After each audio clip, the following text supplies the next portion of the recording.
Well, it is 7 p.m., so we'll call the meeting to order. This is the regular meeting of Council of the Municipality of Swan Valley West, held in Council Chambers at 216 Main Street, Swan River, Manitoba, this 12th day of November 2025 at 7 p.m.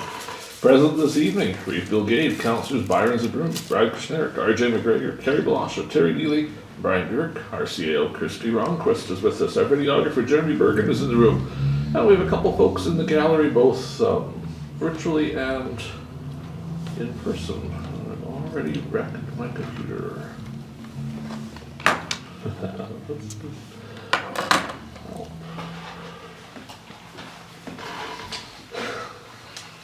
I really did it. Maybe Brian can help you.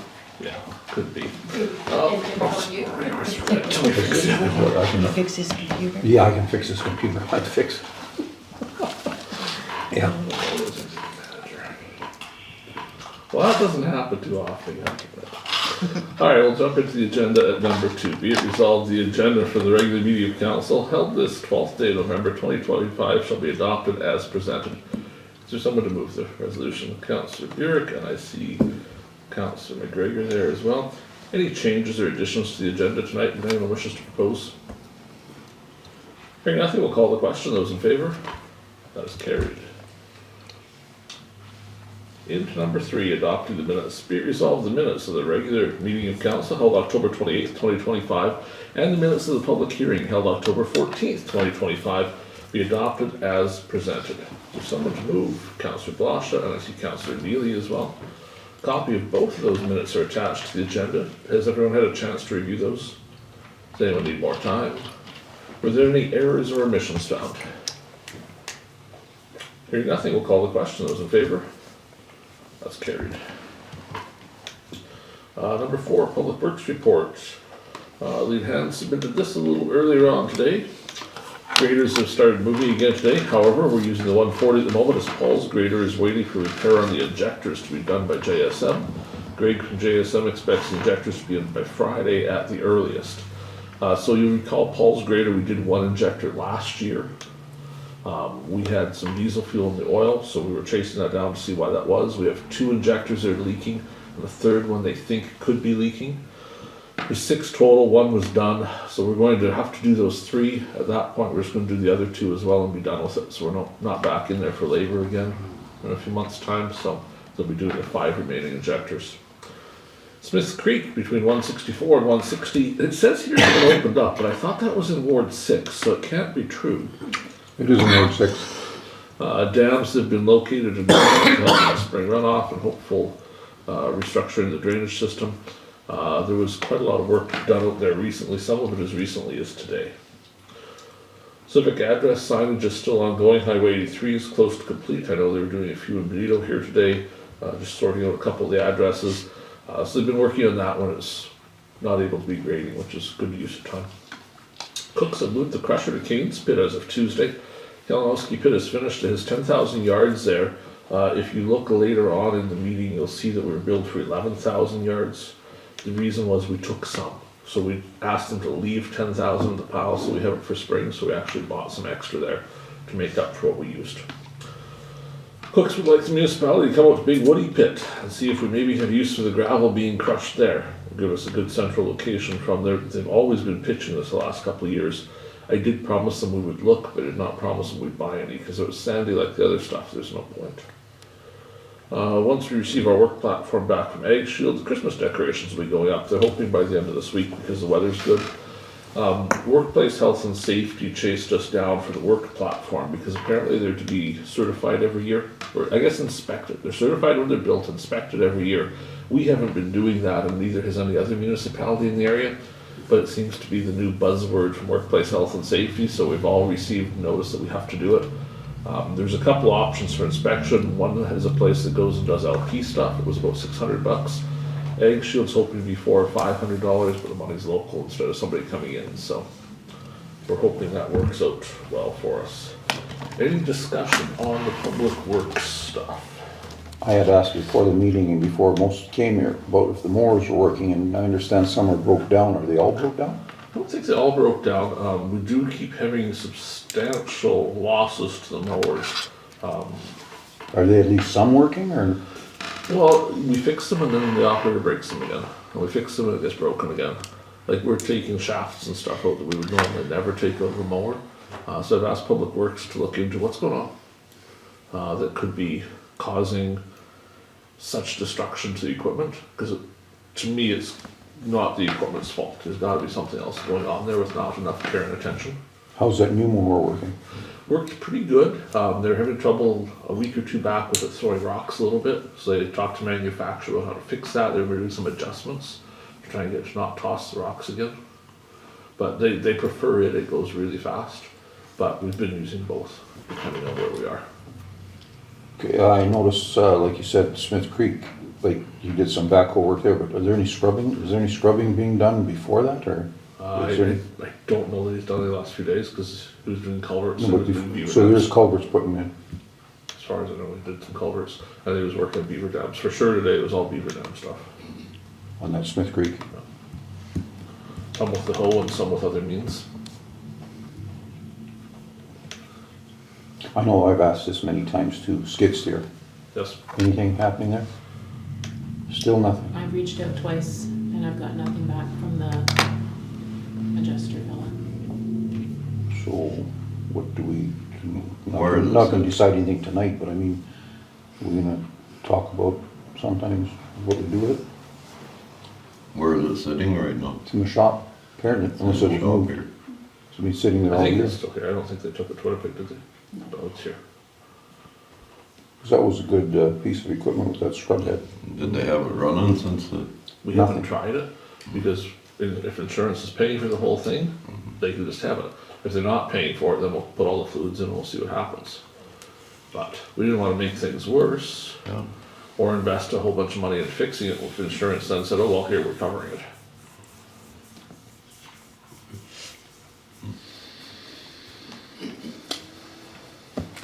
If they don't cover it, I think we would be discussing maybe looking for a used one that scrub head would fit. Yeah. Ideally, it'd be nice if this was covered in the machine, we got a new one. what do they want? Well, they still haven't said no to paying for the whole thing. Right. But we keep pushing at it, saying we need a decision, make the decision. But there's been no decision. We'll give them a push again this week. Tell them we need to know. Like, maybe we've got a winter now, but I mean, you can't use it. Well, I guess, did you use it with the snow blower or something? Did you have a snow blower? There's a snow blower. Snow, yeah. Things will push a lot of snow too. Yeah. But it really worked good on that scrub head. Anything else for Public Works report? Let's move to number 6.1, General Cheques. Be it resolved, the Council of the Municipality of Swan Valley West hereby approves the following payments. General Cheques number 20881 to 20933, the amount of $369,441.50. And pre-authorized debit number 2025-040 to 2025-041, the amount of $2,829.59. And credit card payment number 2025001 to 2025002, the amount of $76.15 for a grand total of $372,347.24. Is there someone to move the resolution? Councillor Kushniryk and Councillor Neely will be the second. I have the checks and the invoices. Who has questions? Councillor Blosha. We wouldn't have it any other way. 20893, is that all mower?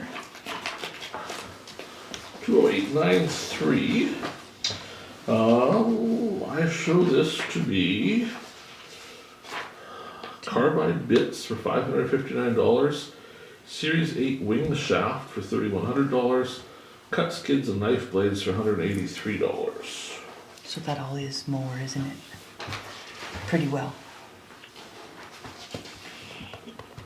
The wing shaft, I believe those are the shafts that we broke on the Schulte mower. And then the actual blades are for the new mower. Would the bits be for scrubbers? It was the big one that I was looking at, so it's fine. Carbide bit long hammer cutter, 20 pieces at $23.80 each, unit 50 scrub head. Yeah.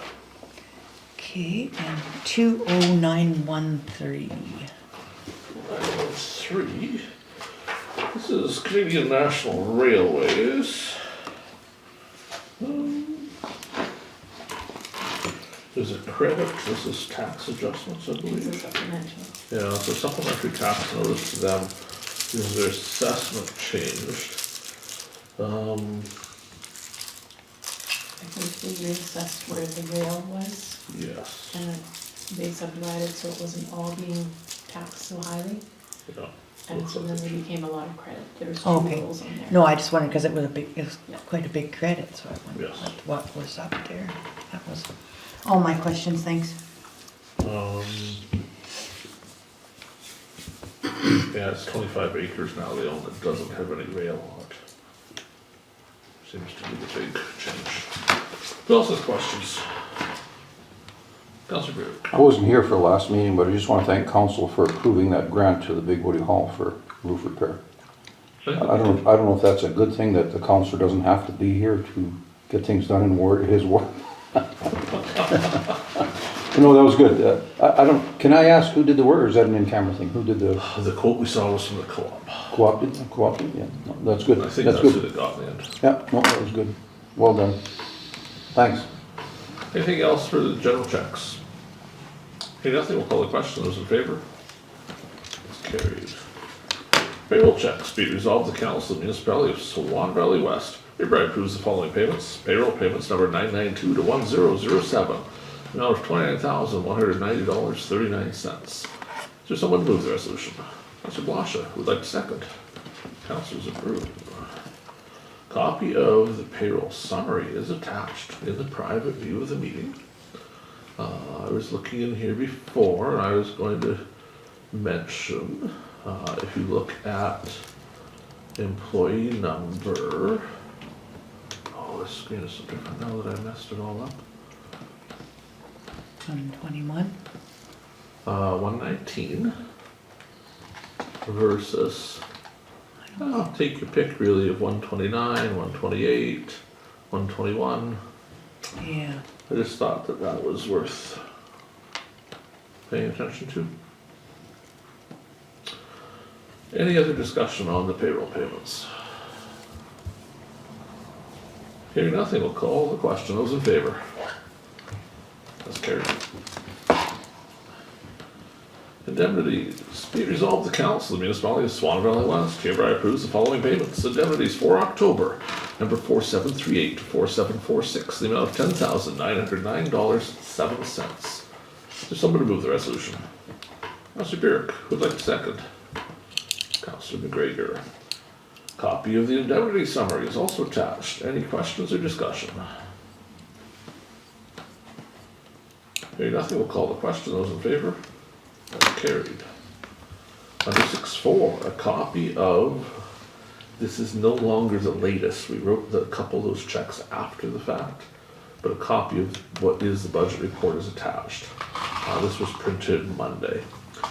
Since this, I did some time with finance today, and we did some corrections.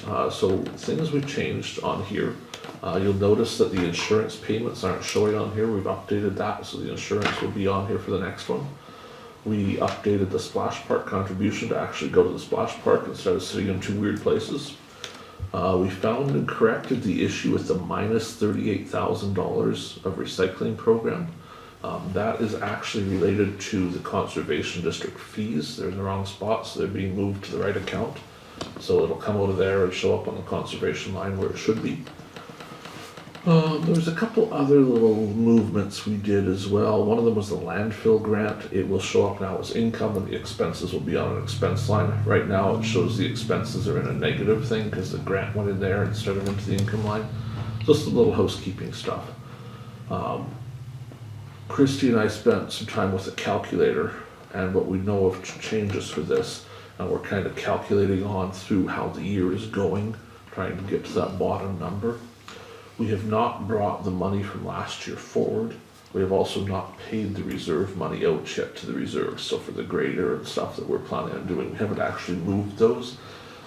All of that considered, we're somewhere between 500,000 and 600,000 right now left on the year. Councillor Neely. One thing that stuck out here, and I know there's gotta be a reason for it, but on the revenue side, we're 3 million over. So What's that all about? that's school taxes. The very first line up at the budget was for 4.435 million, which was municipal taxes. And then the additional there's 3.037 million is school taxes that came in extra. When you go to the expenses, there's almost all of that is spent, but not quite all. There's about I 250,000 we have to noticed get that, the school I district yet. thought maybe, but why, okay, it's just that we budgeted 4.5 million and we got 7. So It would be nice next if- year, do we have to budget 7.5 then, or No. include that in our revenues, or how does that work? Typically, there would have been a second line for those school taxes, Oh, okay. and it wouldn't show like that. And you know, Okay. that first tax levy should be exactly what the budget was within a few cents. So it's just because the school taxes weren't showing in here, but when the tax import was done from Unisoft, it all went into. I figured there was a legitimate reason for $3 million. And there's a corresponding, the exact amount extra, 3.037 million, is going out the other end to the school Yeah, district. well, we already paid that, right? Almost all, we paid 2.8 million or something. Yeah. So the rest will go yet. Anything else for questions tonight? Well, I had a couple little things, but I can't remember now. When you remember, email us, call us, come in. Yeah, can't be that important. Yeah. We're trying to get this ducks in a row so it looks. I didn't have to look this way today, so I, She's learned how. Yeah. Okay, anything else for that at all? Let's go to 7.1, animal control. Be it resolved, the urban animal control report for October 2025 be received and approved for payment. Is there someone who would like to? Come on, Benito. Should say it on policy. Oh, now I can.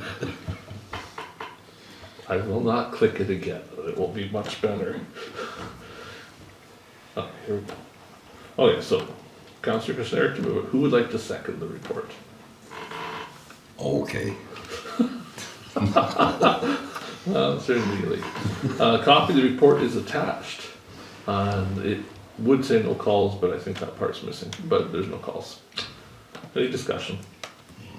Hearing nothing, we'll call the question. Those in favor? That's carried. 7.2, be resolved the rural animal control and bylaw report for October 2025 be received and approved for payment. Who would like to move the resolution? Councillor Blosha, and someone to second. Councillor Zbirun. Copy of that report is also attached. I'll be brave and click it and see. Oh, my screen's going to show it this time. So a few things there. A generator or a complaint in Durban. I shouldn't say generator, but there was a generator complaint. That's on line 2. So the generator complaint stemmed from a house in Durban that it had its electricity cut off by Manitoba Hydro.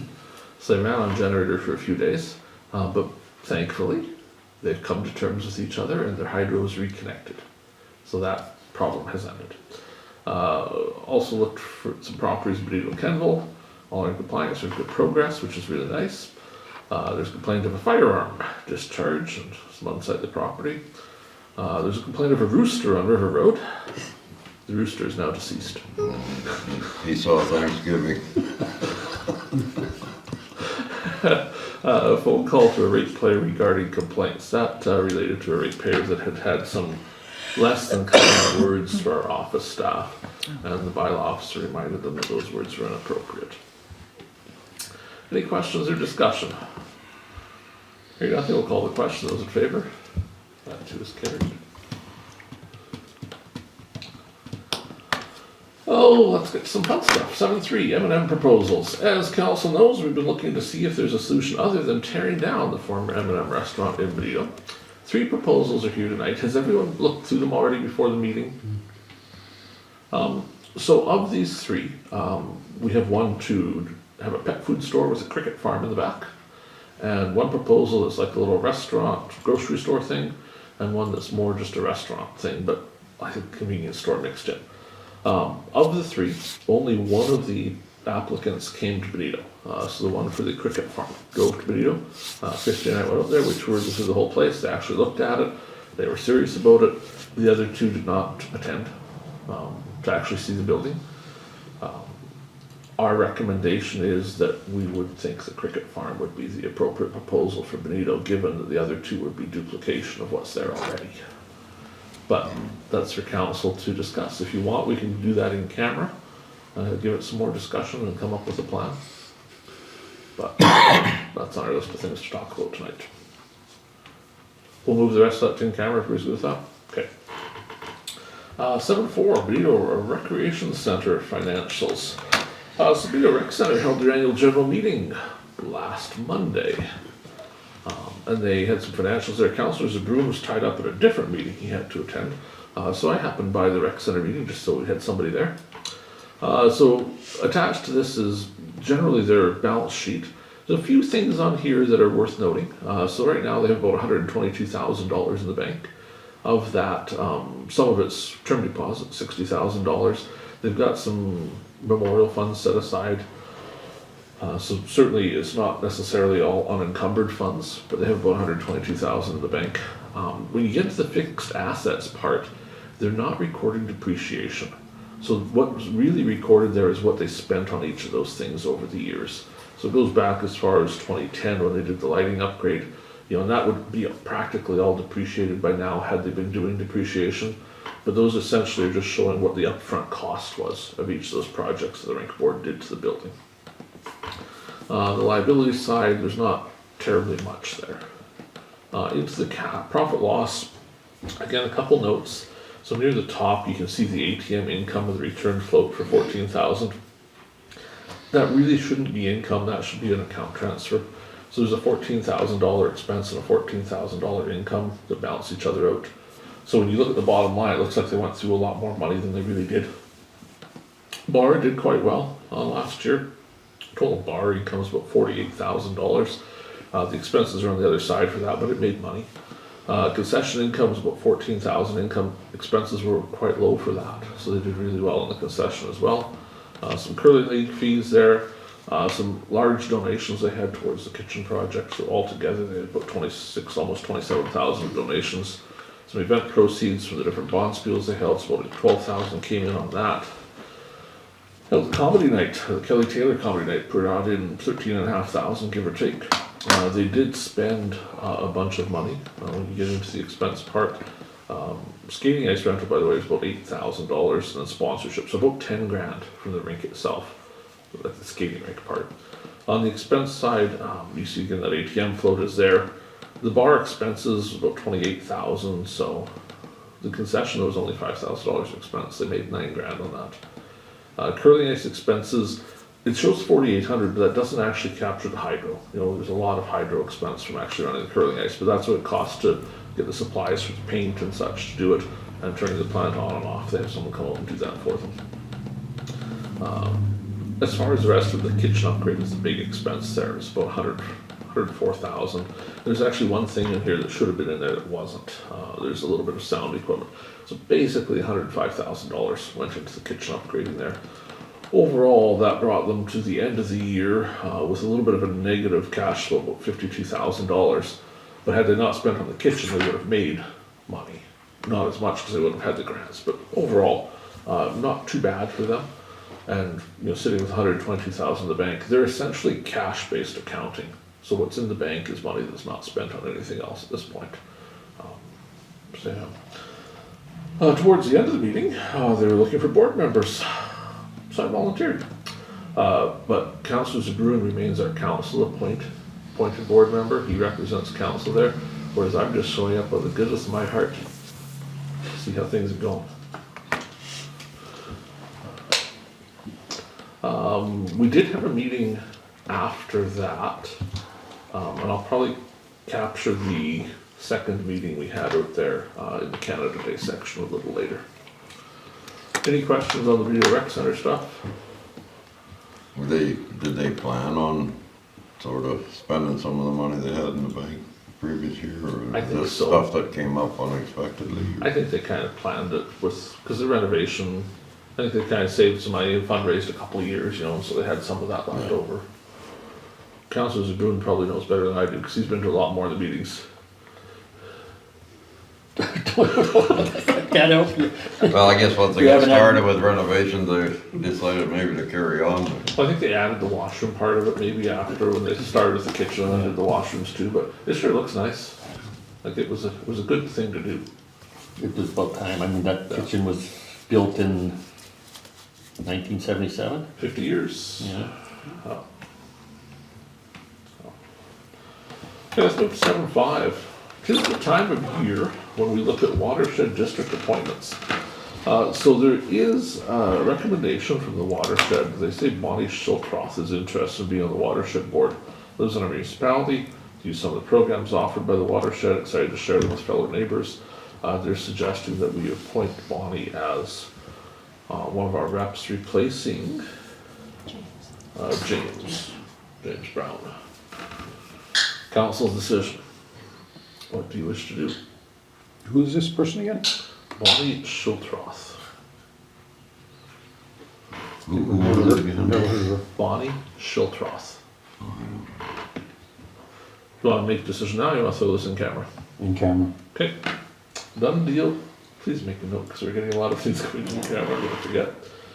Let's move to 7.6, building permit updates. In the private view, council can see we've issued some more building permits, including a 4-season cabin and a house for $40,000. We've got a shed, a carport, and we have an RTM being moved in to a yard site with a basement for $390,000. So we welcome all of those folks to our municipalities that do a little bit of construction. Anything you want to discuss on that? 7.7 it is. Spray foam quotes. As we discussed at last meeting, you wanted to see some changes to how these quotes were done. These are the changes. In talking to these folks, these quotes both are to do the walls and the ceiling as it is in the big V shape. They both made mention that we maybe should consider tinning the ceiling and then spraying the top of the tin because it would take less spray foam. So it's back here again. We can only spray until it's -15. After that, we cannot put spray foam in that building for the winter. So at some point, we need to actually make a decision. Which is cheaper, putting the tin on first, or We don't have a quote for putting the tin on because we haven't found anybody that want to do that yet. you're gonna put it on this angle like this, the tin, or what are you Well, the gonna? No, the tin, ceiling. the tin goes flat across. You're gonna the level tin it across, first, okay. yeah. And I guess part of the question is, do we wish to even do that? Do we plan to tin the ceiling? Do we want to just leave it, the open ceiling as it is? What do you want to do? Was this discussed last meeting? A little bit. Because I missed it, okay, I missed it. It'd be a little more to heat if we don't do it, You're talking about that, if we ever get to that point. you're talking about that new building? Yes. Okay, you discussed the foundation, what were you doing with the foundation? So the discussion to date has been taking the graders out of the heated shop and storing them in this building for just storage purposes. So to maintain the heated shop for workspace for Sean to actually do stuff in. So if we're working on a grader, it would go into the heated shop and be worked on in there. But if they're just sitting for the night, they would sit in the cold storage building. The discussion has been to insulate it with the possible someday of heating it, but really with the goal of keeping it like -5 in there. So you put the graders in, you plug them in, you put a little bit of heat in it to keep it from being -40, but not heating it to +20. So, you know, just keeping the cold off them a little bit, but essentially just starting them in there, letting them warm up a bit and then going. There has been some discussion from the public works side. They would rather see it, you know, heated to 25 Celsius and melt everything off every night.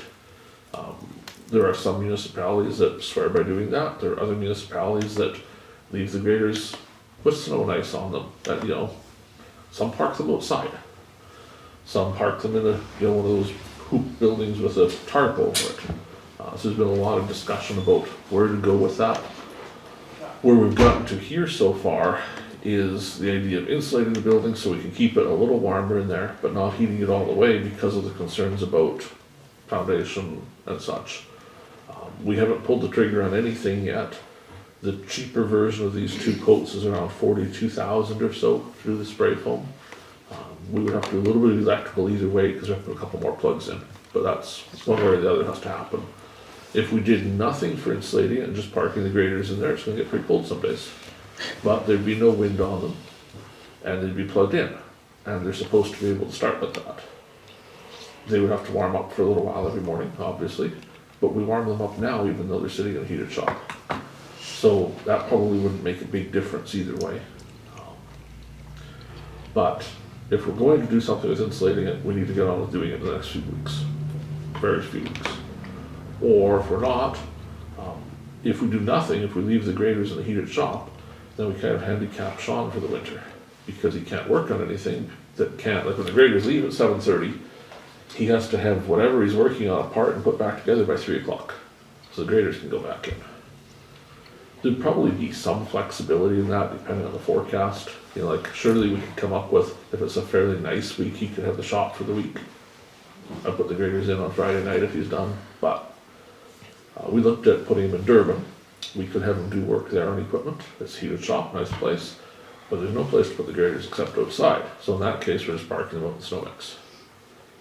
But same thing, we could plug them in, they're supposed to go. We've done that in the past. Last year, we parked some graders outside sometimes and plugged them in. Seemed fine, but obviously starting them at -40 is harder on them than starting them at -5. So it'd be nice if we keep them someplace that was a little bit warmer than just the outside. But I don't think anyone here has ever been terribly committed to the idea of, you know, making that into a fully heated shop. But then the question is, what do we do?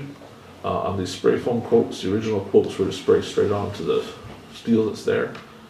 We backed off from that to put a sheet of, what do they call it here, silver board or something, so that if anything ever happens to the tin, the foam isn't touching the tin. So you can actually take tin off and replace the sheet if you need to, if it gets a hole in it. Whereas if the foam's on the tin, it's pretty hard to get a sheet of tin off after. What are your thoughts?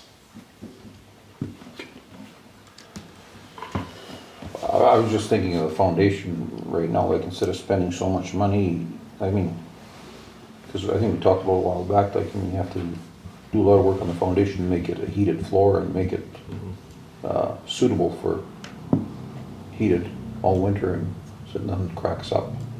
Like it's not, it wasn't built for that. It wasn't built for it, so now you're just kind of patching it up, and things like that never work. You know, when you do things and when you start off from scratch, work up, it's good, but I don't know, it just, Well, 'cause that foundation work, it's not gonna matter whether we got it insulated or not if we do something with that. You're gonna have to throw the whole building up and, you know what I mean, if you wanna start from scratch again, but, so I don't think we're about to do that likely. No, I guess, you know, the first question probably, you know, on the chart of how do we get to a decision is what temperature we want the graders to be at. If we want them to be someplace that's 20 degrees, the writing's on the wall, they have to be in the shop they're in now. If we want them to be someplace that's, you know, just under 0, we have to insulate someplace to be able to do that. If we're okay with them being whatever the outside temperature is, we don't have to insulate. Do you think he could use the Benito shop a little bit? Some, but some of the stuff doesn't fit in there. Yeah, I understand that some of the stuff wouldn't fit in there, but at least some things could, because that tractor could just be plugged in. Not many farmers leave their tractors. this could be a stupid question, but where the fire engines are, or where they were, what's that used for now? Like, I mean, They're still in They're there. still there. it's storage, it's still a storage. It's part Fire hall of too. Swan Valley It's a Fire fire hall. Board. Okay, so it still is being used as a, There's fire trucks in there. okay, I thought maybe fire trucks weren't in there, you could use that for a workshop. No, that's It's, all. it's gotta be used, okay.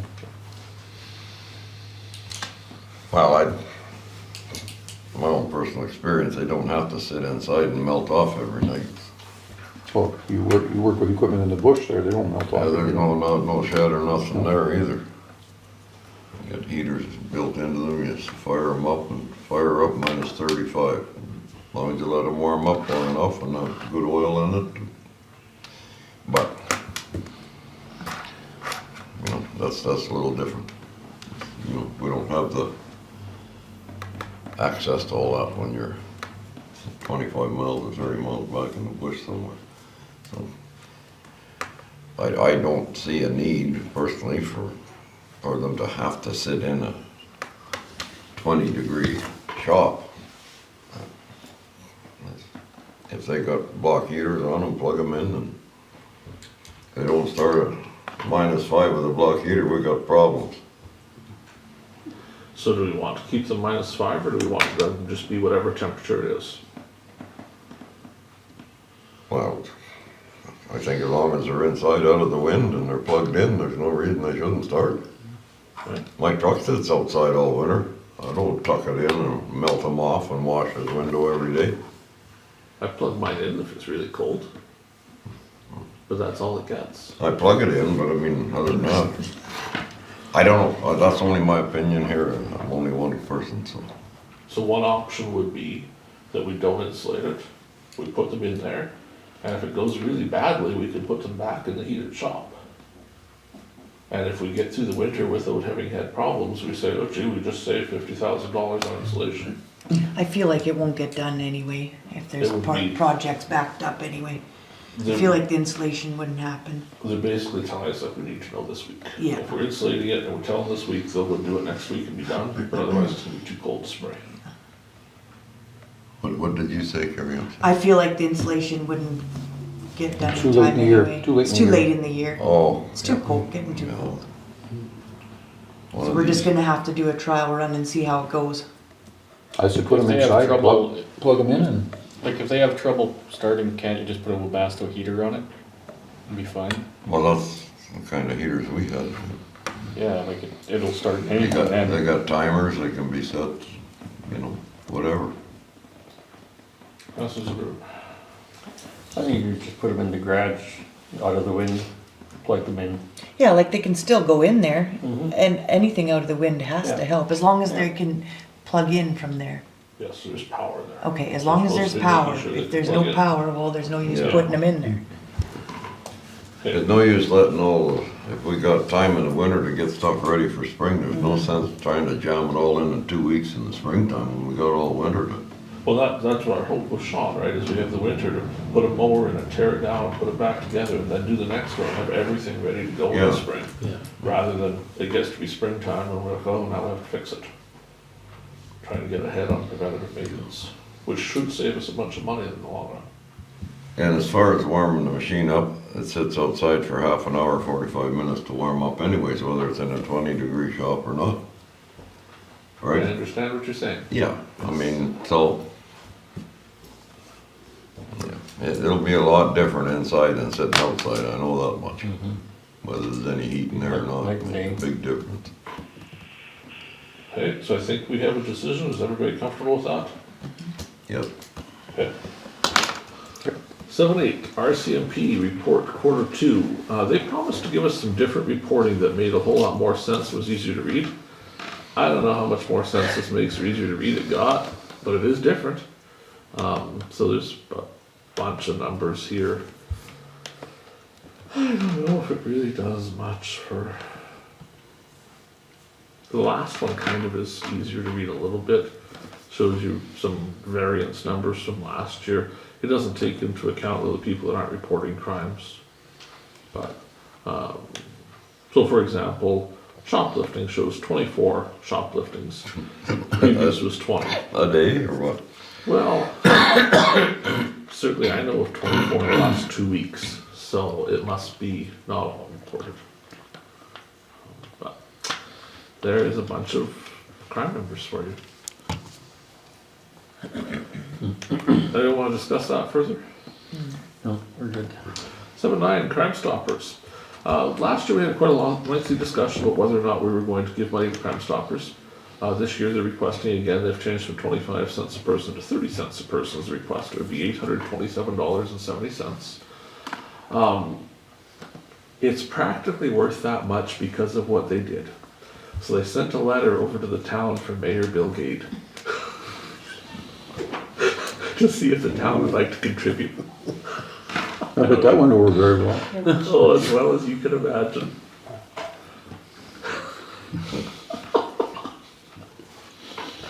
Anyway, do we wish to contribute this year to Crime Stoppers? Cost us $827.70. Yep. Yeah. How much was it? Is $827.70 is what the contribution would be. At their recommended 30 cents per person. So I have a resolution, be it resolved, the municipality of Swan Valley West provide 30 cents per citizen as funding towards Manitoba Crime Stoppers. And I did that thing with this again. Who would like to move the resolution? Oh, it's gonna go down. Sorry, did someone put their hand up? I missed it. They did. Oh, Councillor Zbirun and Councillor McGregor's number 2. Any discussion? Hearing none, we'll call the question. Those in favor? That's carried. 710. The administrative assistant of Benito. So we discussed this a little bit on text message. Attached to the thing is one application we received. We put an ad in the paper that came out to see if there's some interest in the job or not. This is a rehash of that municipal assistant position that's been going round and round and round that the town can't seem to get themselves behind supporting. So the town has indicated again, even after the G4 meeting, when it looked like we had this all resolved and we're going to get going on it, that they still do not support having a municipal assistant for the committees. So we have discussed simply hiring one ourselves and selling that time to the committees the same as the chamber would have done, but then having somebody in place so these committees can get going.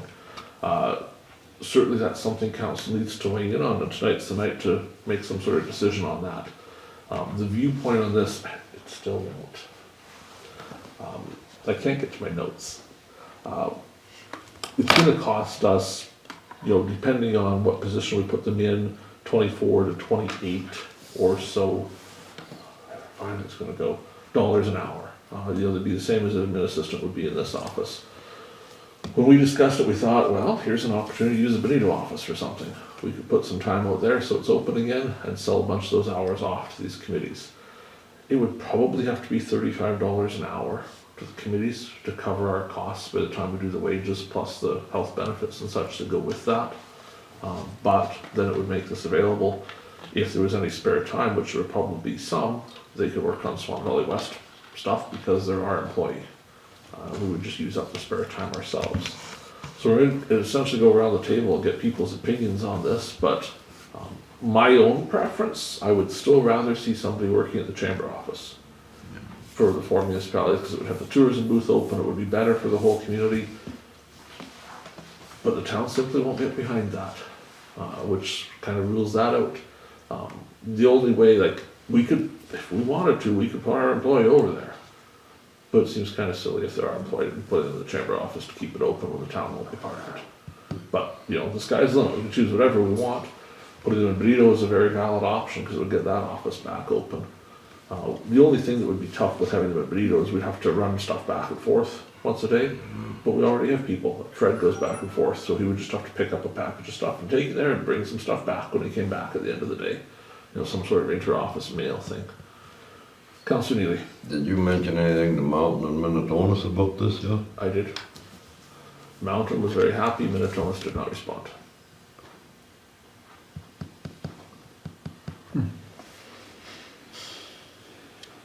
Well, these committees, there's somebody from all the municipalities on there, so only half So what did you? of the municipalities are gonna use it, So what did you want? I guess from Mountain or Minnesota, did you want them to help pay for this person I or? emailed all 3 of the others back when the email came from the town saying, oh no, we voted this down again. I replied and said, okay, this is enough. We've got to go, we've got all these committees. The town is out causing as much trouble as they can for committees saying, why aren't things done? They're not done, because you voted the thing down. But it's like this hand and that hand pretend they don't know what they're doing, so they vote it down here, and the same person calls the committee to find out why isn't this done yet. Well, because you voted it down. That's why it's not done yet. But, whatever, I guess it's a game they play.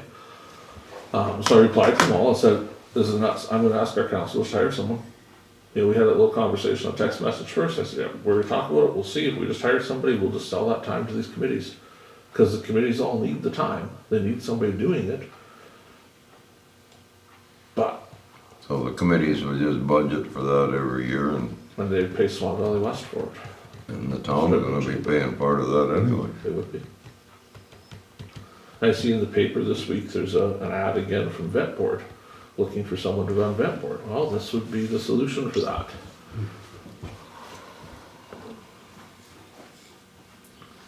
What is everybody else's thoughts? I agree with you, it'd be much better at the chamber, it's more central, it's, you know. Is there gonna be some committees that are gonna kind of balk at this, and Probably. so how many do we need to make this, or we'll just use up the, whatever spare time they have, we'll just use it here, like, I think so. I would hope we'd sell off a lot of their time, but we'll probably end up using up some. I would think that most committees are pretty reasonable, and there's not a lot of committees where the town has majority vote. Where they have majority vote, they might not go for it. But I cannot fathom why this can be so hard to get done. When, you know, we're seeing ads in the paper from committees desperate to have help. I think we all know what the issue is. You know, the unspoken issue from the town, but they've spoken a little bit of G4, you can tell, reading between the lines, what the issue's there. Certainly a few of their council members have called to tell me that's the issue too. You know, it's become a personality conflict. So, I don't know. You know, if we really wanted someone in the town, the reason the chamber can't do it on their own without the agreement for everybody is what about the spare time? You know, as soon as there's spare time, the chamber can't afford to pay 10 hours of spare time this week for somebody doing whatever, because they don't have an extra 10 hours of work. If anybody's willing to use up the rest of that spare time, the chamber will hire somebody. And it would be in Swan. That's really where it should be. But, you know, if it's Swan Valley West doing it, Swan Valley West sees no benefit from opening the chamber office. We see the benefit from putting time with Benito. Using that office and offering some more services to our residents. But what's good for the valley is it being the chamber office and having that open and easy access for everybody. Who else has thoughts? Councillor Kushniryk, you're quiet. I kind of voiced mine. I've wanted the Benito office open for a long time, so it's kind of an avenue to make it happen for both. We need the municipal admin assistant because nobody here wants to do that, right? You know, nobody has time for it. Benito would benefit having a place to pay taxes, take inquiries for people to go, water bills, stuff like that. but we gotta keep an open mind to that if it doesn't work in Benito, that we can move this person, he or she, to, like you said, to Swan River or something. I mean, we gotta keep that in mind, not that we're gonna stick to. Well, if Minnetonka and Mountain aren't, Mountain supportive of it. And You said Mountain supportive of it? Mountain supportive of anything that gets these committees going. Okay. Mountain is suffering It's Min- greatly from committees. It's Minnetonka, so so let's say there's two of us, and let's say Minnetonka decides against it, then how is this gonna work? You know, like, is it just a part-time job then, or? well, like you said, didn't you say that the committee will charge? Well, see, it's not, and this is part of what is so confusing, because this position, none of the councils are hiring this position directly. If it was the chamber way, the way it's been presented for months, it's each committee buys their time with it, right? So why we were trying to get all four councils to agree was just simply for the optics of it. But each individual committee, like if we go to planning district next week, and we've got a meeting, planning district will hire what they wanna hire. And planning district will vote on that. So it doesn't really matter whether the town or Minnetonka or Mountain or us supports or doesn't support. Each committee makes a that's right. decision. Yeah, The problem is that it's the chicken and the egg. No one committee has enough work to keep the person busy. So all municipalities are gonna pay for it whether they use it or not, Well, more or not less. so much the municipality, Carrie, to be the committees Yes. that'll be No, paying but the for it. municipalities give money to the committees. Well, they do. they do, You know, yes. like we put money into everything, and The, so the that that's, question is what happens if this person, say they're working 40 hours a week, and there's 30 hours of committee work that week and 10 hours left over. Who pays for that 10 hours? And that's where the sticking point has become. Because, you know, if it was all four of us gonna split it equally and they do just something for the community in that 10 hours, fine. But that's the sticking point. What happens at 10 hours? The chamber can't hire anyone because they can't afford to pay for the 10 hours.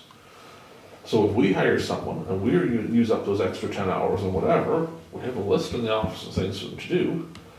Well, if we're hiring them and we're supervising them, they're having access to our computers, then it's either this office or Benito to do that. If we put our person in the chamber office and they have spare time, well, they can't from there work on our confidential stuff that's here. So in reality, we don't actually need the approval of Mountain or Minnetonka or Swan River, because we can just hire this person, offer her services, and if they take it, fine, if they don't, fine. We just use up the rest ourselves. Yeah, The yeah. rest are gonna help pay anyways. Well, then, there's a possibility that some committees would say, absolutely not, we're not doing that. Then they will Fine. have to hire their own person, Yeah. much like vet board is trying to do and Yeah, can't find yeah. anybody. The overall goal is to make it so it's one attractive job that somebody wants full-time. So a good person works that job full-time and works for here, and then works some of this, and works some of that, but knows what's going on with the committees, can kind of help communicate between them, so that maybe there's a little help, they could keep up their skills, because they're doing it all the time, so it's not once a month they try to remember how to do something, they're always at it. They would do stuff like their financial reports and all that. That's right. Get the checks ready for them for the meetings, so, much the same as we've done here, we have that list of checks already, this person would have that ready for the committee, and the committee would approve them and sign them and carry on. And I really understand Councillor Kushniryk's view, having it in Benito, I would love the extra job in Benito too. What's best for the valley is not the Benito position. It's best that it's at the chamber office, because it gets it open for the tourism, and has a nice neutral spot where people can come and go. So if you're chairing a committee and you need to go pick up stuff, you can have a key to the chamber office, and you can go pick up your stuff at 6 o'clock at night before your meeting. Or you can have your meeting in the boardroom over there. If we start doing it in our offices, we don't necessarily want people having a key to come use our photocopier here. Whereas at the chamber office, there's a copier there, there's everything there, just do whatever you need. It's that neutral spot. But it would be hard to pitch, like if our council's gonna pay the bill for all the extra hours, kinda hard to pitch that as we should pay that bill and have them sit in the chamber office for those extra hours.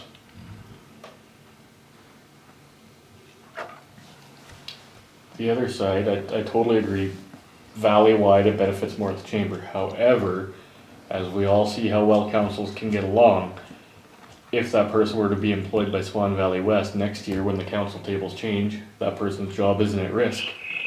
Looking at, oh, these ones don't want it now. It would be an up and down, back and forth. We could put them here, but we're kinda short on space in this building. For putting someone else here. I know. Well, the office Well, right that's what I was back looking there. to. Well, that's what we have to do, we have to. Nothing happening there. That's where we'd have to put them, because there's no place here.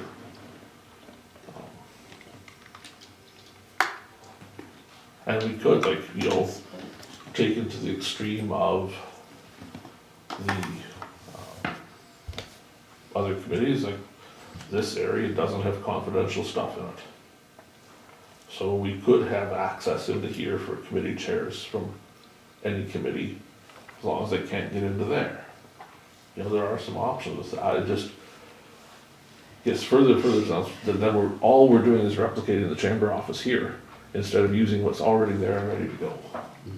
Except that person could be used in the rest of the office when they're not busy over there.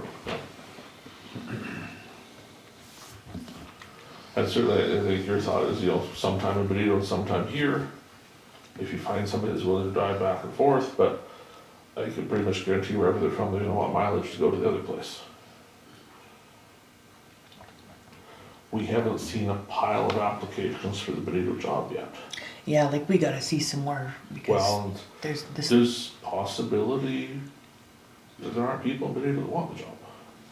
I don't think Swan River people are gonna jump I up and just drive meant to we have to Benito see every day. some, we have to see some qualifications for this Oh, job, yes, so, yeah. and I haven't seen any yet. Well, we're looking at, budgetary wise, we're talking, we're looking at $64,000 of sellable time. You know, so it's gonna cost, if no time was bought by any committee, this costs Swan Valley West $64,000 roughly to do this per year. Anything that's bought, the cost goes down. If we sell all the time, it costs us nothing, but we also don't really get anything because they're busy the whole time. If we wanted to just put them at the chamber office, it's a $64,000 touch and hope for the best, that we find enough work to keep them busy. Be hard to make that pitch to our taxpayers that are paying for that extra time. Just a question. If they have to start paying to have that work done, they're gonna have to increase their budget, so they're gonna turn around and ask the municipalities for more money, right? In the case of planning district has $16,000 they spend a year on someone to help them out. Already, And they aren't spending it because they don't have anybody. So there's the first 16,000. Rise budgeted 10,000, so now we're at 26,000. Chamber itself was willing to budget 5,000 or 6,000, so we're up to $30,000 of it paid for. Medical they already committee got this budgeted- money in their budgets. Medical committee budgeted about 10 grand. So there's 40,000 of it paid for, $23,000 left. But the chamber can't afford that 23,000 to take the risk of doing it on their own. Because the chamber is not blind to how municipalities work, where they just say, oh no, we decided not to pay for that. You're on the court. You know, the chamber sort of a Yeah. volunteer. But like there's, as far as the committees go, there's plenty of money sitting there to pay for it in the existing budgets. Even vet board has money budgeted for it, a few $1,000s a year for the time they want. The act says they want 50 hours a year. Well, they have in their budget that money to pay for it. Every committee does. But no committee has enough budget to pay for a full But they're not person. spending it? Vet board is, I think they still have Terry doing it right now, Yeah. but he doesn't want to. The town doesn't want him to. Oh, So as soon as somebody's So- available, so they pay Terry to do that? Mhm. I see, okay. and planning district up until this year was paying 16,000 to watershed. But some politics came up and now they're not. But the $16,000 is still there, it just isn't being paid to watershed. The concern planning district had is a lot of that 16,000 was for office space rental. And they only have 4 meetings a year, so essentially it was $4,000 a meeting for a boardroom. Plus hours on top of that, which they kind of bulked at, and you can understand why. It was good for watershed, wasn't good for planning district. But ultimately, because planning district doesn't pay it anymore, now we all just pay more for watershed. Yeah, yeah, It's yeah. the same taxpayer. Yeah, it's still, yeah. You know, the numbers move around Yeah. some, but the bill still has to be paid. Yeah.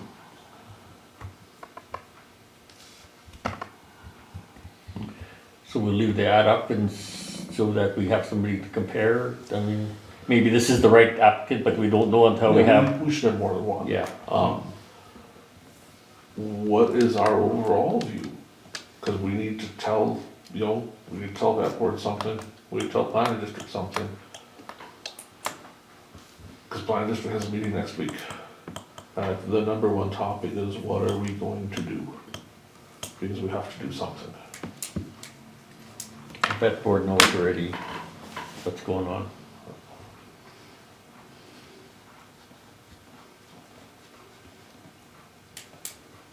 Benito can rent out a boardroom. Well, library board used to go to Benito for one meeting We used to Benito, one rotate. meeting Swan. We They used to don't do that rotate. anymore, right? Yeah. They should, actually. Used to rotate it, Carrie. Yeah, always, it was one where, then the next one was at Benito, but always rotate. If I should do that again.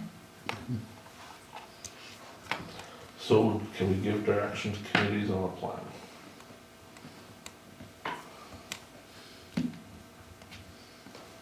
And what might that plan be, as everyone starts to nod their heads? Hard Well, to we say, can- because we can intend to hire all we want, but if we don't get an applicant, We know we have people in Swan River that want the job in Swan River. But do we have people in Swan River that are willing to drive video every day? Probably not. Well, the only way we can make it work if we're gonna be employer is if it's Benito. That's the only way, so that's how we're gonna advertise You it. don't wanna, Or in Benito or in this office here. Yeah, or a split between the two, but we're not putting anybody in the chamber office that we hired. Well, yeah. I mean, how much did you say the rate was? We advertised whatever our union rate is, so it's 24 to 28, depending on experience. So at $28 an hour, a lot of people would drive from Benito to here for a job, it's no different. Yeah. You know, it's But you gotta remember, the highway only goes one way. most days. My big concern with that would be as far as committees getting their stuff and talking to this person or stopping in, or that would be my only It would be tougher. problem with that.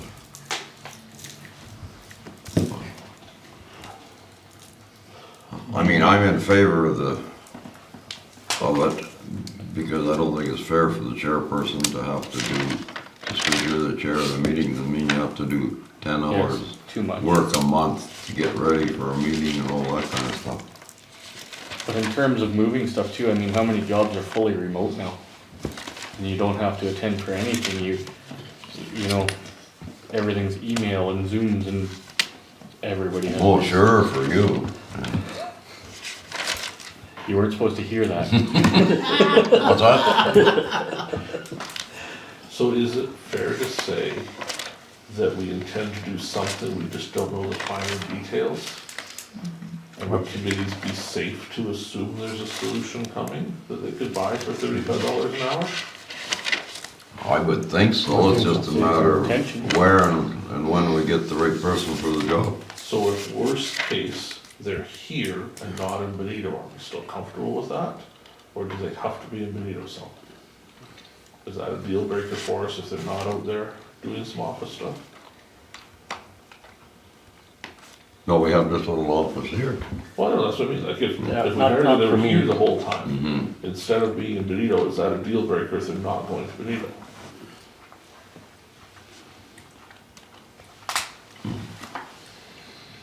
No, I'm not a fan, but I mean, to me, that's like a nail in the coffin to open Benito's office. 'Cause Well, we're it not may- gonna, it's kind of that sliver that gives us the chance to open it. Just the chance of getting a more qualified person for the job might be better if it was in, like you said, if it was in town here. So if we do a split, like one day a week in Benito or something, would that be more palatable? Or Tuesday, Thursday, Benito, Monday, Wednesday, Friday here or Wouldn't something? there be just too much shuffling around, It might be. you know, like paperwork or whatever? I mean, now everybody just takes laptop, but I mean, I don't know. I think it would be difficult, It would be. being dual home. Should be in one place, one place. One place would be best. Like you say, too much shuffling. That's why I said, I mean, if you, open up the video shop, you can't be just, okay, that's gonna be work this way and that's it. You gotta have an open mind on it, it's that, okay, this isn't working, we gotta do something else, right? We can start off in Benito and see what happens. And then you start and then you just get the people in video trained again and all. of a Yeah, sudden well, we have there to- you go again, have to yeah. Shut it down again. I don't know. Flip a coin. I think most of us are in favor of the concept, it's just logistics and personnel, I guess. That's my opinion, I don't know about the rest of you. We'll run this again and we'll see who we get and then that'll give us time to think and the person too, they might wanna drive to Benito, I don't know, like, all depends on who we get, right? But you said Minnetonka's didn't respond. No. But you said the town is against it. The town is against what's been proposed over and over again, having the chamber hire someone and the committees contract if they want to.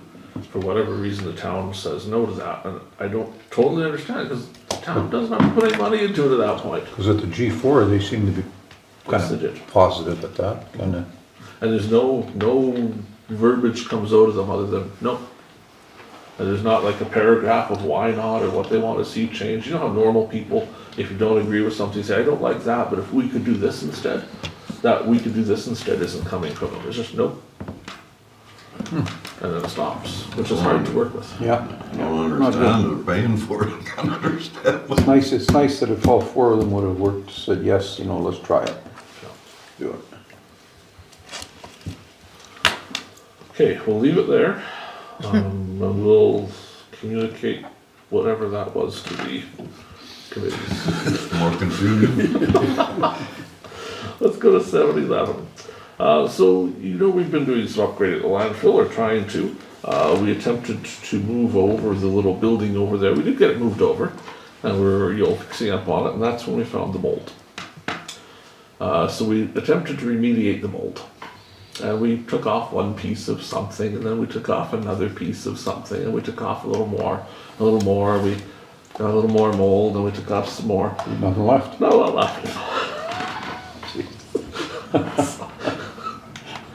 So is this the proposal, this little building This here? is a little building we saw. This is from a place down south that makes little buildings. It's about $8,000. It's a 10 by 10 building, enclosed, 10 by 6 little porch thing for the summertime. Has a door, has a couple windows, would have the room for the office. We would eventually put some heat in this thing. I did ask a couple local folks if they would quote on building something similar, because I'd rather somebody here build it than buy it down south and haul it in, but whatever. I haven't seen those prices yet, but this is kind of where we're thinking right Even our now. building inspector builds things like that. Not Yeah, that, it'd be nice to have something yeah, no, it's a good nice idea. there. Yeah. Yeah. It's something we should be looking into as long as it doesn't. We used And to have a mouse nice proof. one- We used to have a nice one that somebody burnt down though. Yeah. And that would be another thing, we gotta have some kind of, a little bit of security in there for that, if we build something nice. Well, the hope is we're putting cameras, Yeah, we but gotta I'm have, thinking also metal siding instead of we gotta have some. vinyl, just so that it doesn't light so easily. Something that small could get picked up and moved out overnight, Yeah, you know? yeah, Huh? Yeah, out in Terry's, Jerry's hunting shack. yeah. So we'll refine that a little more and come back. Yeah, Yeah. it's Generally okay a with such a definitely thing. a good idea, and something needs heat, Gotta they have need something something. decent out there. Exactly, We're Right, pinging yeah. electricians again, because we haven't seen a response for the putting electricity in. But that's still the part of that plan, is to drop the electricity in there so we can run cameras and heat and maybe even, Any word on the property there yet? no. No. I think that takes a while for them to do their thing, but we have showed them a map and told them what we wanted. They approached us, right? They approached us initially, maybe not to expand, but No, when but they started asking wanted to questions. know if we Yeah. wanted to buy the existing. And they've kind of backed away. There was that other property in Alpine that is the gravel pit, that they were willing to sell us at one point, and then they realized it's a gravel pit, and now they're not so willing to sell it. But whatever, Gravel's pretty yes. rare commodity you're getting more. There's lots in the ditches, but it's hard to recoup. Let's go to 712, shall we? This is bringing it back, homework thing from a previous meeting. We discussed, I think it was a meeting you were missing, Councillor Burick. So Animal Protection League's built their new shelter. It's on land owned by Spruce Products. That generated a supplemental tax bill to Spruce Products. So we looked at some options. One of the options was for Spruce Products to subdivide the land and give it to us, and there'd be no taxes. They're not really thrilled about that. The other option is for us to refund the municipal portion, but not the school portion, which was what council said we should do. But we weren't sure that night if we would be paying that to Spruce Products or Animal Protection, how it would work. So we've been and discussed, and the answer is we would refund the taxes to Animal Protection, who will then pay that money to Spruce Products, who will then pay their taxes. As long as everybody's in agreement. And Everybody seems fine with it. So we have a resolution to that effect tonight. Whereas the Swan Valley Animal Protection League has constructed a new shelter for the benefit of animals in the municipality, and whereas the facility is located on private land, so is incurring taxes on the building itself, therefore be it resolved, the municipality of Swan Valley West provide a grant to the Swan Valley Animal Protection League in the amount of the municipal taxes charged for the shelter itself. Moved by Councillor Blosha, seconded by Councillor, how bad do you want it?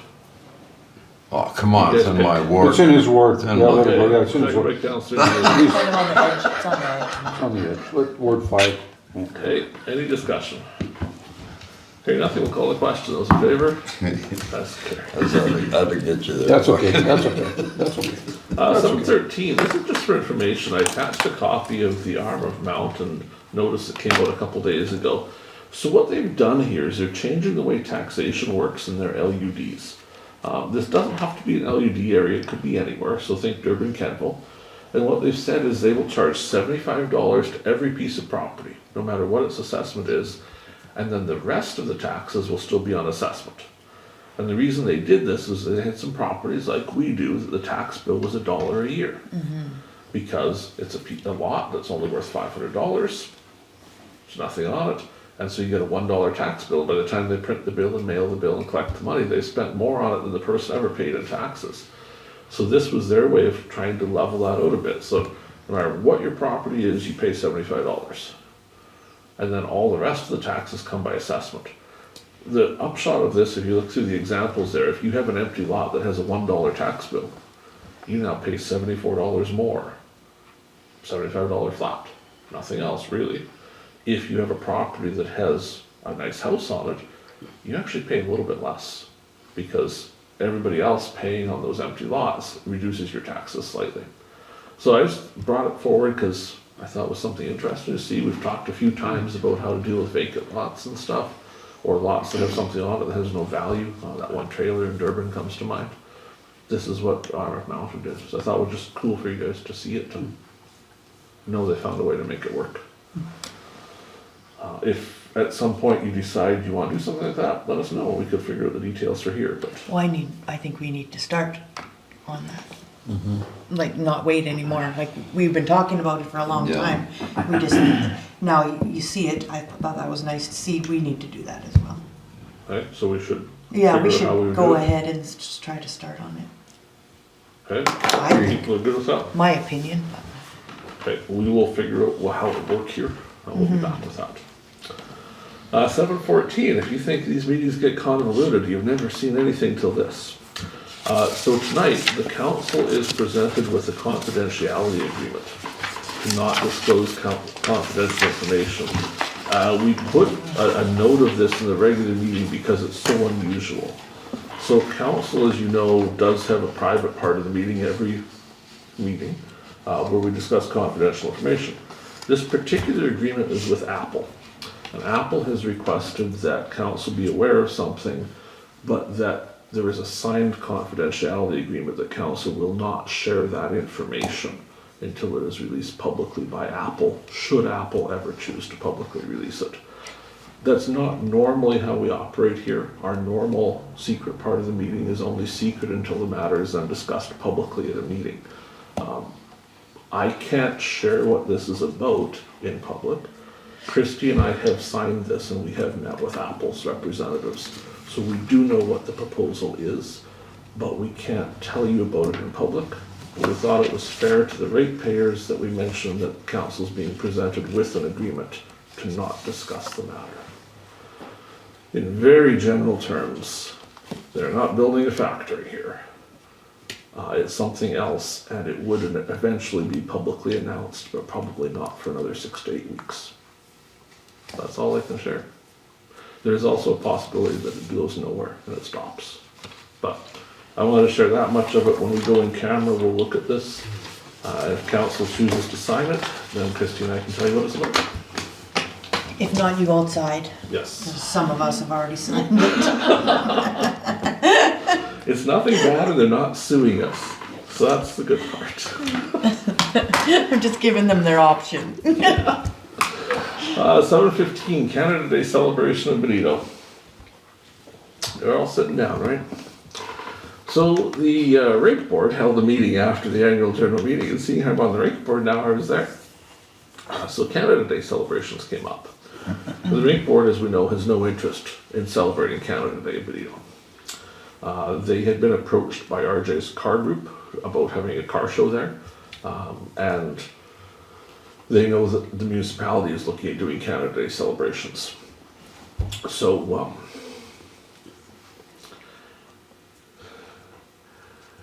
they would be receptive to the municipality holding Canada Day at the recreation grounds. However, they want to be paid rent.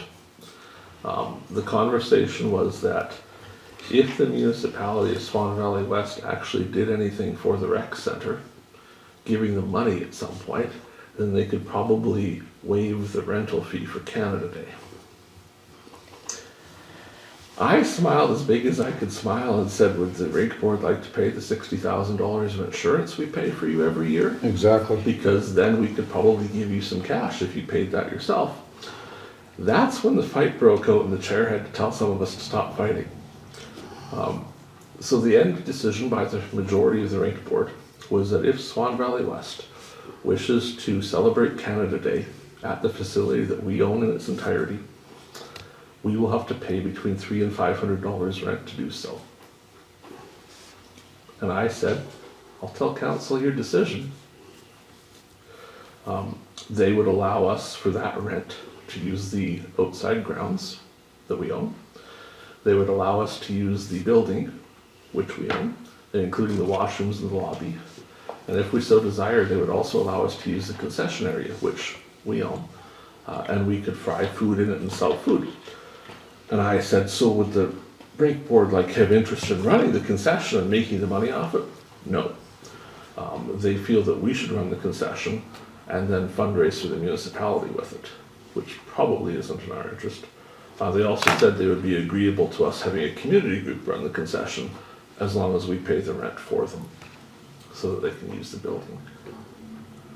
Now, I've got through all that without laughing. What's council's view on paying rent to the rink board for Canada Day?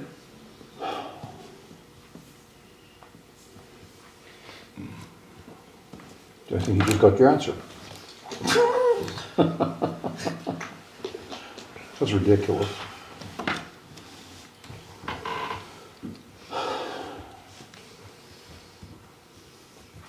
We did check the insurance amount, it's a little over $60,000. Yeah, this it's year. usually around 62. Yeah. Specifically, the request was if we gave them $20,000 towards the utility bill, we would not have to pay rent to have Canada Day there. Well, I guess then we pay the 300 and say hello. No, I wouldn't pay a penny. I mean, $300. I mean- But I mean, just the point. It's the Yeah. point. We don't pay rent to go mow the It's the lawn. point. We use their grass for that. Good thing they don't charge you for that water park rental. It's hard to charge rent when the municipality owns it. Shouldn't have said that. Maybe that might be the next thing on the agenda.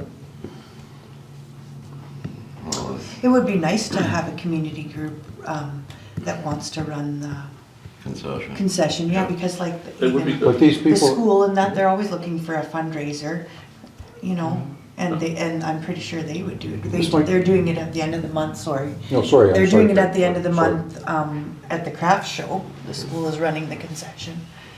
So, I don't know, it's, I'm sorry, Carrie. No, no, you don't- I you don't have to I didn't want be- to cut you off you because don't I have to didn't be want to lose my train of thought. He's over 65. so now you lost it? These people on this board of yours, are they community-minded people or what are they? This is of yours part, Pardon me? Yeah. not of yours. Well, on this board, are they, like, what's the matter with them? Like you say, we pay $62,000 a year insurance for the facility. Not we, Swan Valley West, we. So I can't believe it's now my job to defend the rink board, but I'll give this my best shot. These people all believe in what they're doing. They all think that what they are doing is the best interest of that rink. They want to have a rink, they want to have curling, they want to have skating, they really, really want to have a bar that serves wings. Probably more than anything else, they want to have a bar that serves wings. But none of them are coming there to try and make that place not work. They're all coming there to do their best to have that rink and get as much money in the door as they can and build and change and do. They keep discussing putting artificial ice in, especially if we would pay for the artificial ice and its upkeep. That would be probably the way that would work. I don't think any of them see that their actions are not normal. But yet, as we step back into maybe the bigger picture of the world, it causes some real questions to me as well about what are they thinking sometimes. Because there's people on the rink board are now openly talking about resigning because I joined the board, because they just can't believe that they would have to be on a board with me. Typically speaking, if you get the attention of the Reeve of the municipality on your community board, good things happen.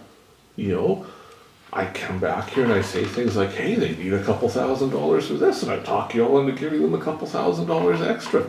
I don't understand how it could be such a bad thing, or seem to be a bad thing, but, you know, for many years the water in Benito was different, and we fixed that now, but it takes time for it to wear off, maybe. I don't get it either. If it was me, my first reaction would be like, hey, you want to have Canada Day here? We don't want to do it. Exactly. Go for it. Exactly. Have Canada Day. But to them, the most important thing is to get $300 because they could have $300, and they have somehow missed, and I haven't explained it to them yet in person because they weren't really in the mood the other night. We used to give them $20,000 a year, and the only reason they stopped was they refused to tell us what they're doing with it.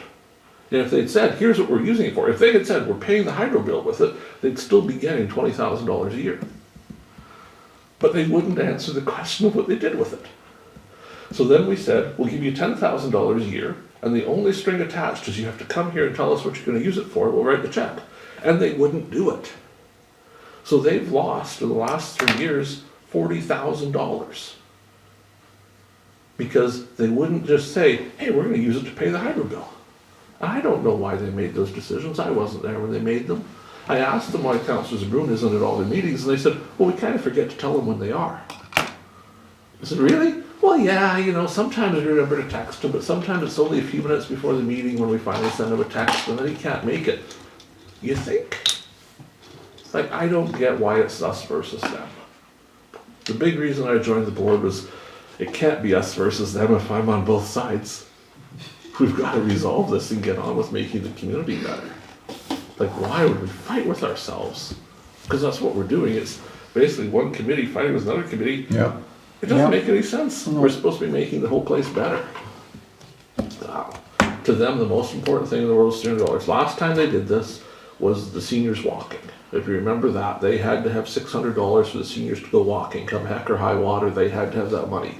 So we wrote them a check for $600 and withheld the other $9,400 of their grant because all they said they needed was $600. And that decision cost them $9,400 that year that they would have had otherwise. And here we are again where they're saying, oh, if we don't have $300, you can't use the rink. Well, we'll probably pay the $300, but wouldn't you have rather worked with us and had $10,000 instead? It just seems silly to me.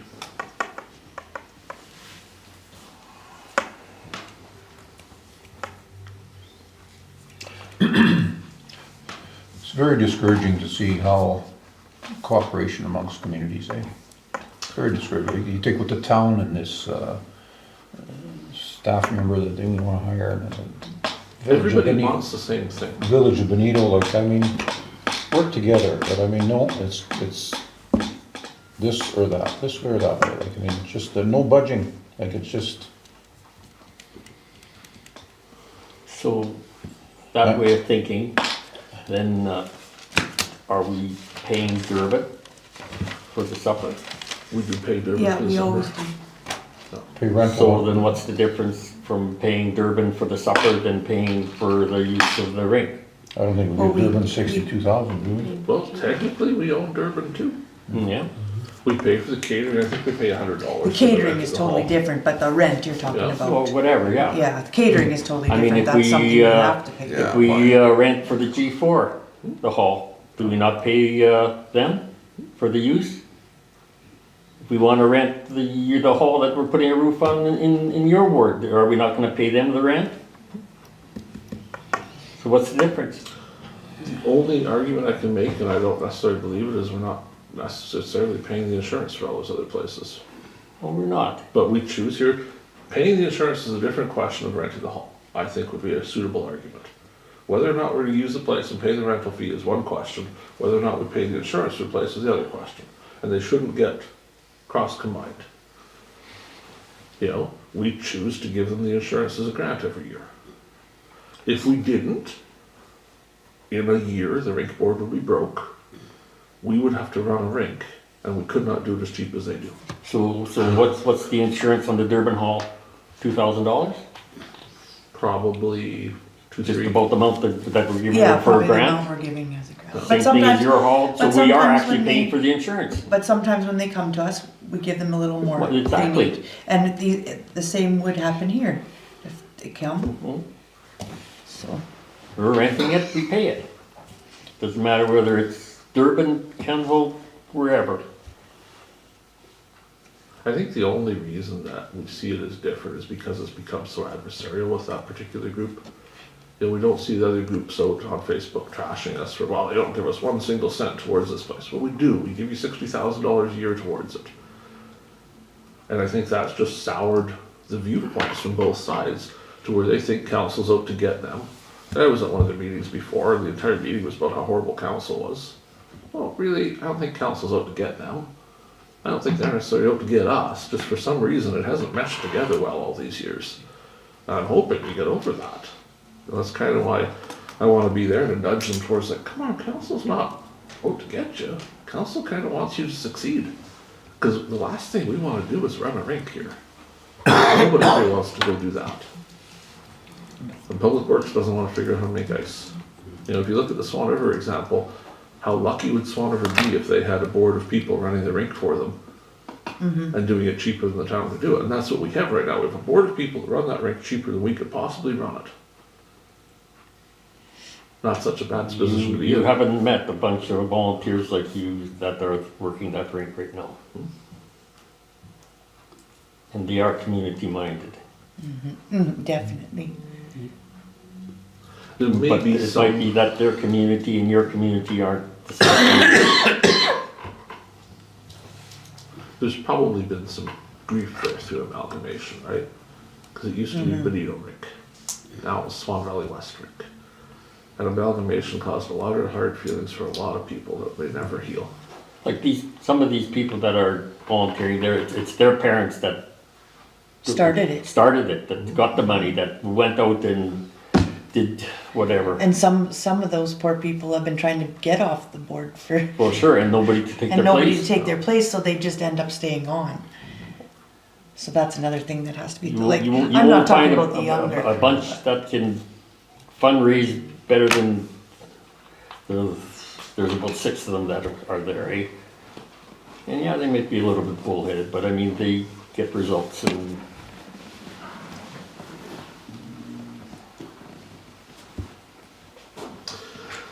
So ultimately, are we willing to rent the facility for Canada Day? And how Well- much of the facility would you like to rent? Where else can we hold hold the event? You can't, there's really nowhere else, is there? No place else that we would have to pay rent on. Unless we can hold it in, outskirts of, what is it, the Bill's Place or whatever it is, the. We could like the green spaces, but if we want the washrooms and stuff, we have to be in the building.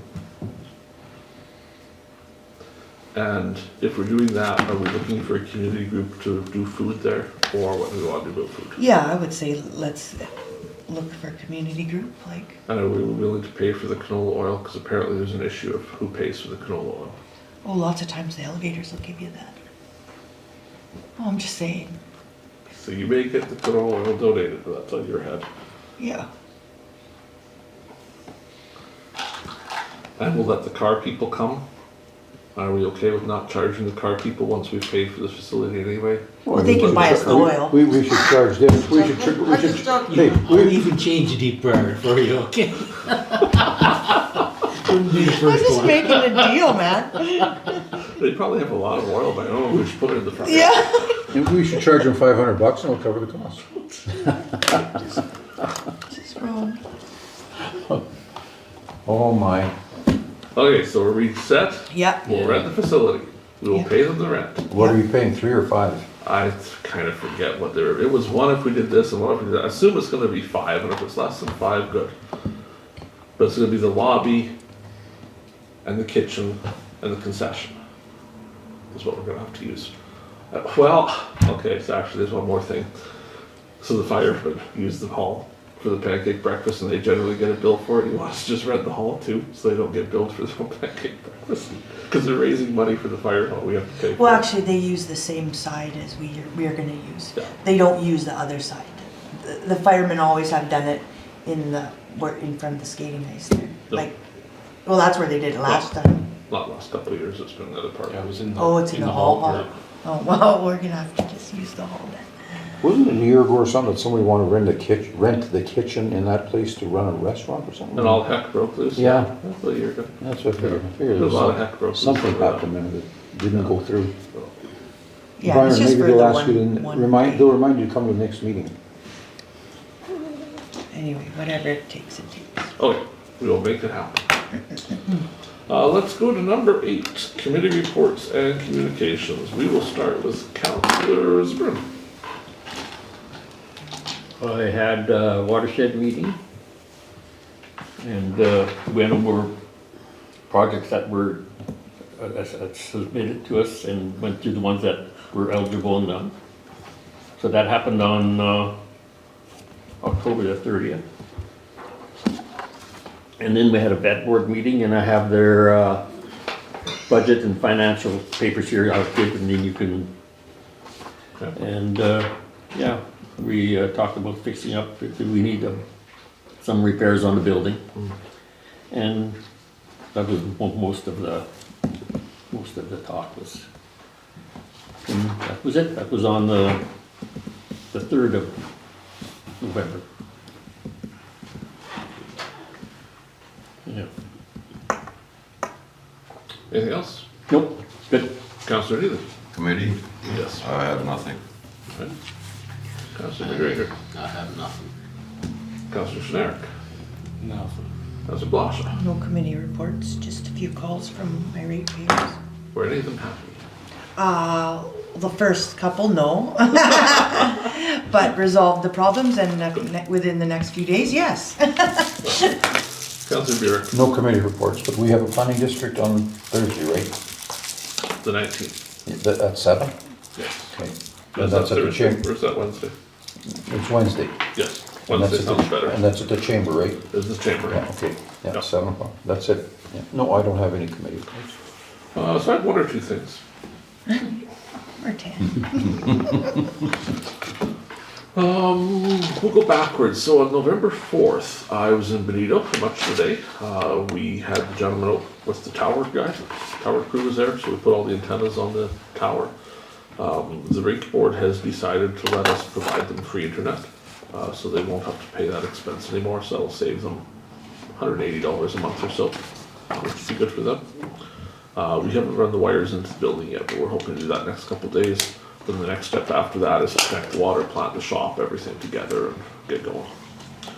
On the 3rd of November, I was in Benito for water, because,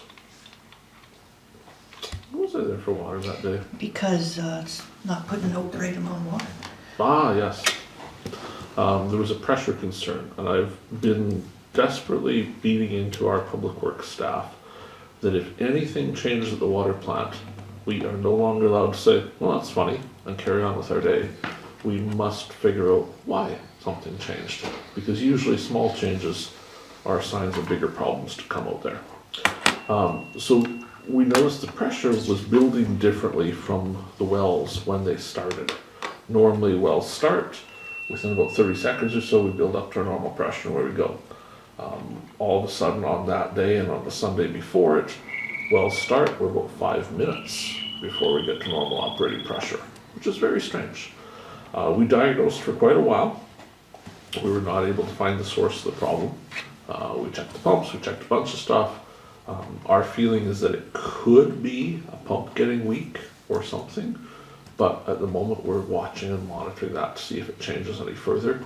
But at least we spent some time looking rather than just finding out one day, oh, it broke and we didn't know it was coming. We're also really suspicious of the pressure relay switch at the well site, that it might be cycling when it shouldn't be, which would cause a similar issue, but we're looking. As part of that, it was a fairly nice day, so we spent some time and we actually marked all of the manholes between the well site and the water plant, so if we need to find them in the winter, we can. I thought that was kind of out of character for us, but kind of a good idea too. So they have posts beside them now with some orange on them, and we can get there. We did check all of the air relief valves while we were there. They're all working fine. A couple of manholes had flooded though, but that's kind of normal. On Saturday, I was out there and took a peek at the bulk water. There's been some weirdness there. There was a concern brought forth by Councillor Blosha that someone had come and put money in the bulk water, but they hadn't received enough water. Yeah, and it was true, because it should have actually overfilled it, and Right. it did not. So that particular day, we were, we see how much goes out water-wise, and we see how much money comes in. And it's usually about $1 a 100 gallons. If someone's crazy and puts in a bunch of extra money and turns it off early, it might be out, but usually it's pretty close on average to $1 a 100, which is what it should be. That day, we were $4 over, which is exactly how much money Councillor Blosha says it took that it shouldn't have taken. But the next few days were fine again. On this weekend, we went a 24-hour period selling no bulk water. None went out the meter, none was paid for. That is extremely unusual, to spend 24 hours and not sell any water. But it appears it's true because the meter and the money agree. Then, the very next day, we sold 4,200 gallons of water and only received about $8, which should have been 800 gallons of water. And we said, now we're wrong the other way. Since then, it's been fine.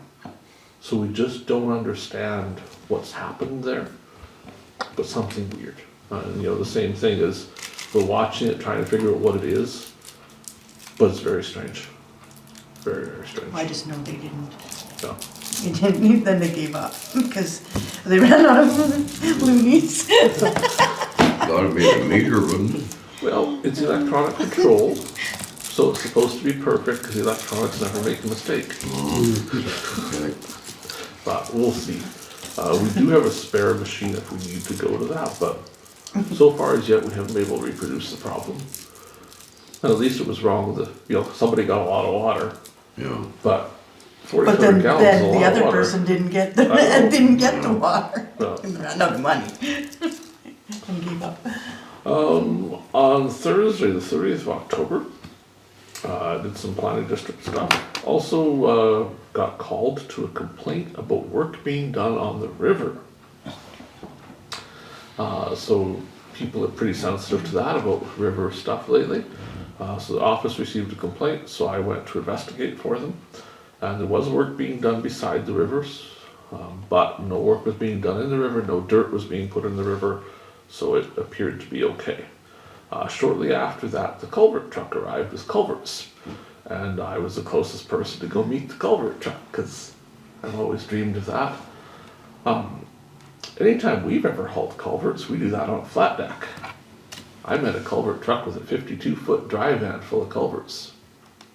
And I said, "Now, what do you think we're going to do with those?" "Oh," he said, "you're going to unload them." And I said, "No, we aren't. Because we have no way of unloading them out of a dry van." "Oh, well, just hook onto them and pull." And I said, "The moment I have something saying that you're responsible for all the damage of us pulling them out of a dry van, we'll do it. Until then, that's your problem." So then we discussed whether we were going to refuse the load of culverts, which I was fine with, send them back. But they eventually hired someone to come and unload them with something that could reach in and get them and lift them in the middle and pull them out without damage. Why they felt the need to do that, we may never know, but the culverts did arrive. That takes us back to the last meeting. I can also share that earlier today we took a run through our arrears for taxes. We will in the next few days be sending out notices to anyone that owes any amount of money and is at risk of tax sale. So those will be coming out because the deadline will be probably the 10th of January or so to pay off your taxes that are 2 years old or else go to tax sale. Right now we have $147,000 of 2024 taxes that are outstanding. There's a couple properties we're checking into, a couple things, but most of those should be good numbers, but some of them are like $1.02. So we're just looking into what exactly happened there. That particular one is a lot that's worth $300. So its whole tax bill is $1.02 every year. And it hasn't been paid for in 5 years. But we've typically not sent it to tax sale because they only owe, well, at this point, $6.26. And it costs $600 to send it to tax sale. But they're not paying their taxes. So we're going to find out what that lot is, why they're not paying, have that conversation about, you need to pay the $6. But to your point of the minimum $75 would, for the amount of work we're gonna put into that $6.26 they haven't paid, it's insanity. Be cooling. I know, right? But at the same time, if no one, if the owner's gone and they've abandoned it, we should take the lot back and we could sell it to someone else that would do something with it. You know, we'd get some benefit from it. So, we'll work through that. Planning continues on for our Christmas party. There are one segment of our public works population refusing to attend the Christmas party. Everybody else is planning on coming. So, you can probably guess which segment it is. If you can't, I'll tell you in camera. I think that is everything I have. Any questions, comments, discussion amongst the group before we take a break? Councillor Zbirun. Forgot to mention, I got a call the other day, and I forgot the phone, I'm sorry. There's some trees down, I guess, across the road, just past your place to the south, Oh, okay. going across the road there, so. That'll be 169. Yes. I would like to report that the water tank is gone. And I talked to Kevin, he stopped by my place a couple of days ago out of the blue. And I said, did you take that tank away? He said, oh yeah, I got that. They also brought some chocolate-covered cookies for the office staff to enjoy the other day. As a thank you for the tank, I think. Yes. He was, I don't know if I should share or not, but he didn't tell me not to say. He was kind of kicking tires at, you know, the elections next year. Curious what all it involves being on council. So I know we've talked about it here before, but you know, if you run across anybody that's curious, encourage them to come out to a meeting, come talk to us, talk to them about what you have to do, right? It's always good to have people that are interested in being on council, so. We keep looking for people and trying to drum up interest, because we would like to at least have enough people to fill the seats next election. Some councils don't have it. I know, so. I think that's it for committee reports, then we're all good. So we will take a little recess for about 10 minutes or so. When we come back, we'll be going in camera, we'll be discussing the non-disclosure agreement. All that stuff we referred to in camera earlier in the meeting, probably a couple HR things, but I don't think we have anything earth-shattering for in camera other than that other stuff. We'll try and get some decisions on that. We'll let us see each other in about 10 minutes time. Go to 9.1.